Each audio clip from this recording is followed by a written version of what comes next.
তোর সঙ্গে আমার কোনো কথা নেই, তুই এখান থেকে চলে যা। আমি জানি তোমার সঙ্গে তোর কোনো কথা নাই।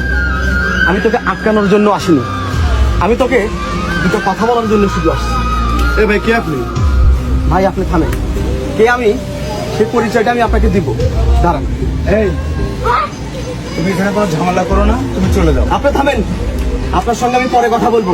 আগে এই বেঈমানটার সঙ্গে আমি আমার হিসাবটা চোকাই, তারপর আপনার সঙ্গে আমি কথা বলবো। এই তোকে বলছি না তোর সঙ্গে আমার কোনো কথা নাই, তুই এখান থেকে চলে যা বলছি। হ্যাঁ হ্যাঁ, আমি জানি তো আমার সঙ্গে তোর কোনো কথা নাই। আমি তোর সঙ্গে কথা বলতে আসি নাই, তোকে আটকাতে আসি নাই। কেন আটকাবো? কি অধিকার তোকে আমি আটকাবো? তুই তো অন্যের বউ, তুই তো অন্যের ঘর নেই। আমি তোকে আটকাতে আসিনি, কিন্তু দুটো কথা বলার জন্য তোকে আসছি। সারা জীবনের মতো তোর কাছ থেকে আমি চলে যাবো, আর কখনো তোর 30 সীমানা আমি আসবো না। এই তোর কথা আমি কি শুনবো? তোর মতো গরিব ছোট লোকের কথা শুনে আমার কোনো ইচ্ছা নাই, তুই এখান থেকে চলে যা। আমার বিয়ে হয়ে গেছে, তারপর তুই এখানে কেন আসছিস? যা এখান থেকে চলে যা। আর তোর তো যা বলার তুই আমাকে বলে দিয়েছিস, তুই তারপর কি জন্য আসছিস? যা চলে যা। হ্যাঁ, আমি তো চলেই যাব। আমি তো তোকে আটকানোর জন্য আসিনি, তোকে বাধা দেওয়ার জন্য আসিনি। তবে আমি মানুষ চিনতে বড় ভুল করেছিলাম, বড়ই ভুল করেছিলাম। আরে তোদের মতো মেয়েরা শুধু চেনে টাকা, অর্থ আর আমি যাচ্ছি। তোদের তো মন একটা না, তোদের তো হাজারটা মন। তোরা তো গিরগিটির মতো রং চেঞ্জ করিস। তবে হ্যাঁ, তোকে একটা ধন্যবাদ দিতে হয়। শুধু তোকে না, তোর এই বড় ভাইকেও ধন্যবাদ দিতে হয়।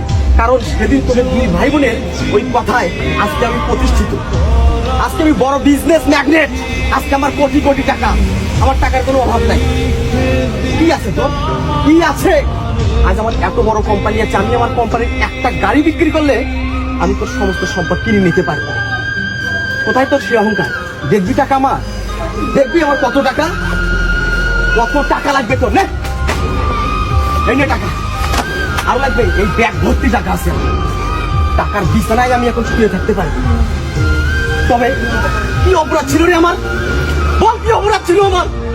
আমি তো তোর জীবনের সঙ্গে জড়াতে চাইনি, আমি তো তোকে ভালোবাসতে চাইনি। তুই আমাকে মিথ্যা স্বপ্ন দেখাইছিস, তুই জোর করে আমার সঙ্গে সম্পর্কে জড়াস। এত স্বপ্ন দেখানোর পর আজ কিভাবে তুই অন্যের বউ হতে পারবি? কিভাবে আমাকে ছেড়ে তুই অন্যের ঘর করতে যাচ্ছিস? বলতে পারবি? তুই বলতে পারবি? তোদের মতো মেয়েরা, আর তোদের মতো মেয়েরা শুধু আমাদের মতো মধ্যবিত্ত ছেলেদের জীবন নিয়ে খেলে।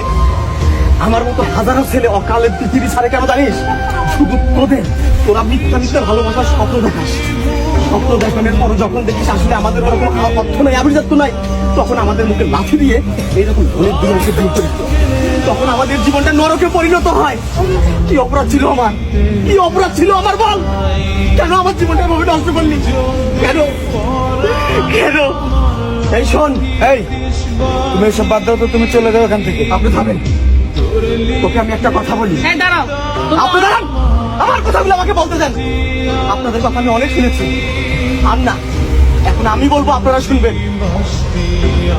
তোকে সাক্ষী রেখে আজকে আমি তোকে সাক্ষী রেখে আজকে আমি বলছি, আমার মতো যারা মধ্যবিত্ত ঘরের সন্তান আছে সারা বাংলার ছেলেদেরকে আমি জানাই, এ ভাই তোমরা শোনো, তোমরা শোনো। এদের মতো কান্নাগিনির পিছে না ছুটে নিজের মেধার উপর ফোকাস দাও, নিজের কর্মের উপর ফোকাস দাও। অর্থ কামাই করো, উপার্জন করো।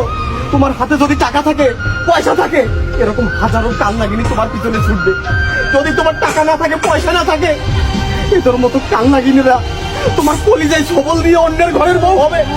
তোমরা হবে ধ্বংস, তোমরা হবে নেশাগ্রস্ত। দুঃখ কষ্ট সহ্য করতে না পারে পৃথিবী ছেড়ে ওপারে চলে যাবে, ওপারে চলে যাবে। তবে শোন, তোকে আমি আবারও একটা ধন্যবাদ জানাই। তুই আমার সঙ্গে যেটা করেছিস, এটা যদি তুই আরো 5 বছর আগে করতিস, আমার ক্যারিয়ারটা আরো অনেক বড় জায়গায় যেত, অনেক বড় জায়গায় যেত। তোকে আমি আর আটকাবো না, তোকে আর আমি আটকাবো না, আর আটকাবো না। তবে আমি একটা জিনিস ভালো চাই, আমার পকেটে যদি টাকা থাকে, তোর মতো হাজারটা কান্নাগিনি টাকার পিছনে ছুটবে, টাকার পিছনে ছুটবে, টাকার পিছনে ছুটবে। দেখো মাম্মি, আমি এই মেয়েকে আর নেবো না। কি বলিস? হ্যাঁ মা। তুমি এসব কি বলছো? দেখো, ওর সঙ্গে আর আমার রিলেশন নাই, ছিল কিন্তু এখন তো নাই, এখন আমি তোমার বউ। এসব কি বলছো তুমি আমাকে? এ কথা বলিও না। আমার বোন যতটুকু বয়সে ভুল করার সেটুকু ভুল করছে। ও হয়তো বা ওর পিছনে ছুটছিল, আমার বোন কখনো ওর পিছনে ছুটে নাই। সেখান থেকে আমি বলতেছি আমার বোন ওকে নিয়ে একটুও ভাববে না, তোমরা সুখে শান্তিতে থাকো, সেজন্য আমি দুজনকে তোমাদের এক করে দিছি। তোমরা এটা নিয়ে কোনো জ্ঞান না বাড়ায় তুমি ওকে মেনে নিয়ে চলে যাও ভাই। হ্যাঁ বাবা, সেটাই ভালো। মা তুমি যখন বলছো ঠিক আছে, ঠিক আছে।